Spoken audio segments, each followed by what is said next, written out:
இன்னைக்கு நாம சாய்பாபா கோயில் ஸ்பெஷல் புளி சாதம் தான் பார்க்க போகிறோம். எப்படி செய்யுதுன்னு பார்க்கலாமா? அதுக்கு ஒரு கடாய் எடுத்துக்கோங்க. அதில் 1/4 ஸ்பூன் கடுகு சேர்த்துக்கோங்க. 1/2 ஸ்பூன் வெந்தயம், 1/2 ஸ்பூன் ஜீரகம், 1/2 ஸ்பூன் மிளகு, 1/2 ஸ்பூன் மல்லி, 8 வரமிளகா. இது எல்லாத்தையும் சேர்த்துட்டு நல்லா ட்ரை ரோஸ்ட் பண்ணிவிட்டு நல்லா ஃபைன் பவுடராக அரைச்சி எடுத்துக்கோங்க.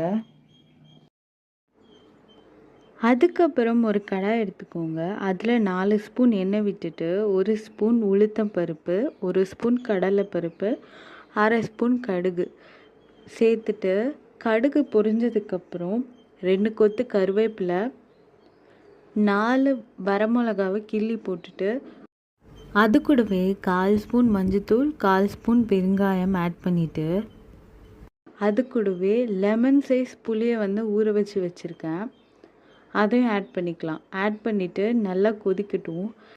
அது கூடவே 1/4 ஸ்பூன் சுகர், உங்களுக்கு தேவையான அளவு உப்பு போட்டுட்டு நல்லா கொதிக்க விட்டுருங்க.